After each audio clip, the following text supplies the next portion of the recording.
Here we are at YouTube.com and we're going to sign in for the very first time with a new account. That was pretty easy. We're now registered with YouTube. Now that I'm in, when I try and do something, it asks me to find a YouTube username. This is the display name that will show up. It'll be my channel name. People will refer to me as this if they're sending me a message. So they don't actually have to know my email address in order to contact me. They can just use my YouTube username. Once you find a username that isn't taken, you can set the privacy settings as you see fit and click on Next. And we're presented with some more privacy and sharing settings. By default, everything is shared. If you're working with a preteen to set up an account, I would suggest you go ahead and start with nothing selected and work your way up as you get comfortable within the system together. Here's my new channel. It's empty and I'm ready to upload some videos.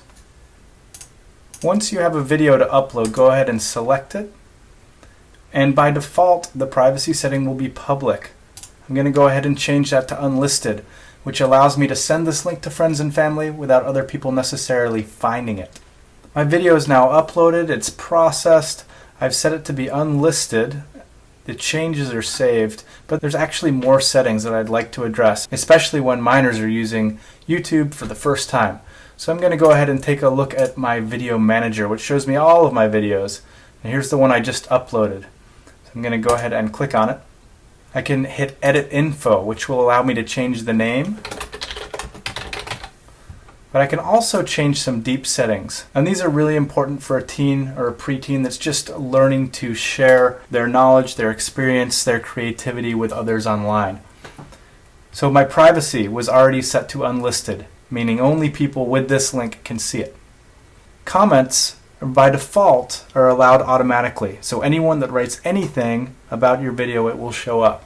I prefer to allow all comments with approval only. I get to take a look at each comment and see if I know who the person is, see if it's a pleasant comment or not before publishing it live. The same with video responses. Someone may want to respond to you via video. I prefer to approve them before they go live. You can choose whether or not the video can be rated by others. That is the thumbs up, thumbs down sign that's usually just below the video. You can allow other people to embed your video in another site, which means that they could take your video, put it on their site along with their commentary, even if you're not allowing comments at YouTube. So I would deselect that as well. This is just a few clicks. It only takes a few seconds, but it makes a big difference in how others can interact with you and the control that you have over that interaction. So go ahead and save those changes. They should be instant.